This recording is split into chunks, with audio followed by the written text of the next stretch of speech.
Mariners trade for power hitter Josh Naylor.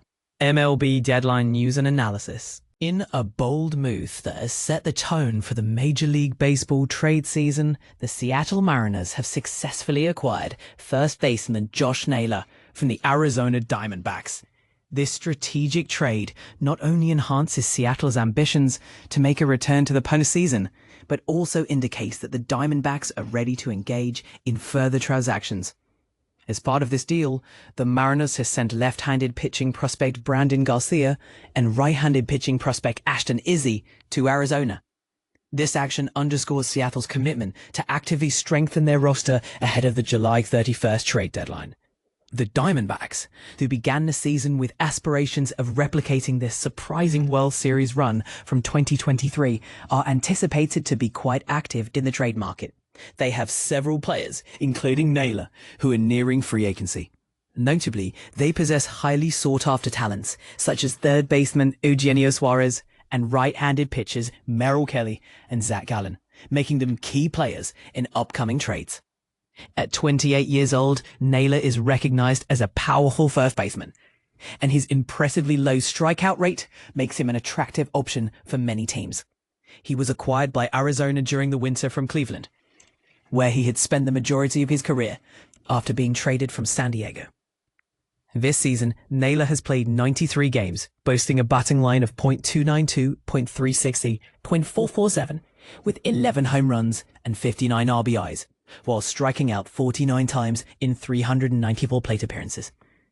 Known for his emotional displays on the field, he is also a 2024 All-Star. Over his career, he has accumulated a batting average of .267 with 95 home runs and 402 RBIs across 691 games. Additionally, he has experience as a designated hitter, a role he may fill in Seattle, which ended a 20-year postseason drought in 2022, but narrowly missed the playoffs in the last two seasons. On the other hand, Brandon Garcia, 25, made his major league debut as a reliever earlier this week. He rapidly advanced through the Mariners minor league system after being selected in the 11th round of the 2023 draft from Texas A&M. With a powerful sinker that can reach the high 90s and a breaking ball delivered from a low slot, he has the potential to excel in either a starting or relief role. Last season, he recorded a 2.48 ERA over 116 innings in high A and double A, striking out 134 batters while walking 47. In his relief appearances this year, he has achieved 42 strikeouts and 17 walks in 33 and third innings, with a 3.51 ERA. Ashton Izzy, 21, was a fourth-round draft pick out of high school in 2022 and had an impressive season in the California League last year, toasting a 2.85 ERA over 110 and a second innings. This season at high A, he has pitched 47.1 innings, striking out 54 batters, walking 21 and allowing 8 home runs, resulting in a 5.51 ERA. The Diamondbacks, featuring a talented core that includes outfielder Corbin Carroll, second baseman Ketel Marte, and shortstop Geraldo Perdomo, are actively seeking pitching help following injuries to key players Corbin Burns and Jordan Montgomery, and a less than ideal start to the season at 50 and 53. With both Kelly and Gallen potentially leaving via free agency, enhancing their pitching rotation is a top priority, especially with a likely trade involving Suarez, who is considered the best position player available as the deadline approaches. Meanwhile, the Mariners have opted not to part with their top-tier prospects, who are regarded as part of one of the best farm systems in baseball. Seattle has been hesitant to trade their most promising players, including shortstop Colt Emerson, outfielder Johnny Farmelo, and right-hander Ryan Sloan for short-term gains. Their minor league pitching depth has expanded beyond Sloan and switch pitcher Jurangelo Sainchi, especially after LSU left-hander Cade Anderson fell to them as the number 3 pick in the draft during the All-Star break.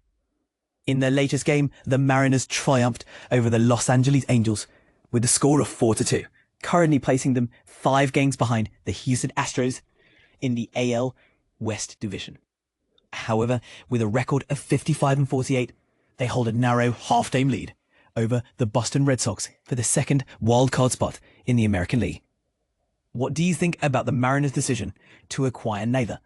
Is this a step in the right direction for their postseason aspirations, or do you believe they should focus on developing their young talent instead? Share your thoughts in the comments. Diamondbacks trade Josh Naylor. What's next for Arizona? The Arizona Diamondbacks have made a bold move by trading Josh Naylor to the Seattle Mariners. But what happens next could reshape their season and possibly their future.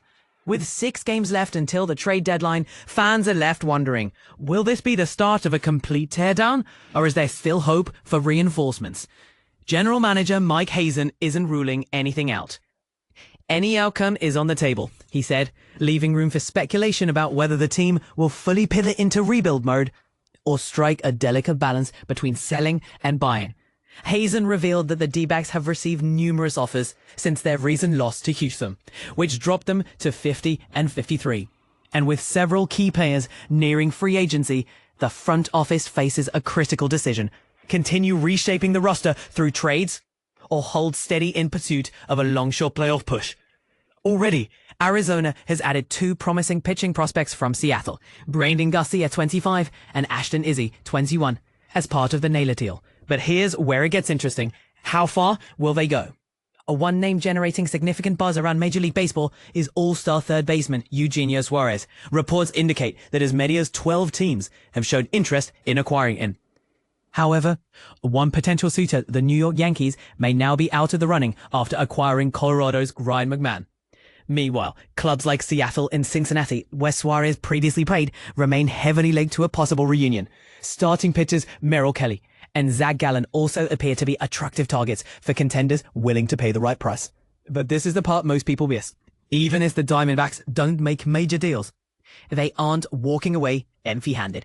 Thanks to MLB's qualifying offer system, Arizona can recoup value if certain players leave via free agency. For instance, if a player declines a qualifying offer and signs elsewhere for $50 million or more, the D-backs receive a compensatory draft pick near the end of the 1st round, or slightly later if a contract falls below $50 million. This mechanism allowed Arizona to select Louisville pitcher Patrick Forbes with a no. 29 overall pick in the 2025 MLB draft after Christian Walker departed last offseason. According to Hazen, high-value picks like Slade Caldwell and Ryan Waldschmidt demonstrate just how impactful these selections can be. So why might the Diamondbacks entertain the idea of buying instead of strictly selling? While adding short-term rentals doesn't align with their current strategy, acquiring controllable talent for 2026 and beyond could prove invaluable. Hazen pointed to last year's A.J. Put trade as an example. By sending 2 prospects to Miami for the reliever who remains under team control through 2026, Arizona secured a valuable asset without sacrificing long-term flexibility. If a similar opportunity arises this year, Hazen says he'd jump at the chance again. That said, finding such opportunities won't be easy. With 20 teams holding at least 10% chance of reaching the postseason per Fangraphs, Arizona demand for upgrades is fierce. Arizona sits just outside that group at 8.7%, creating a challenging environment for buyers. Yet the lack of elite sellers benefits the D-backs, giving them leverage in negotiations. As the dominoes begin to fall, including moves like the Yankees' acquisition of McMahon and the Mets' addition of Gregory Soto, the pressure mounts on Hazen and his staff to make the right call. As we head toward the deadline, one question looms large. Should the Diamondbacks prioritize immediate competitiveness or focus solely on the future? Or is there a middle ground that's satisfying both goals? What would you do if you were calling the shots? Share your thoughts in the comments below. This debate is far from over.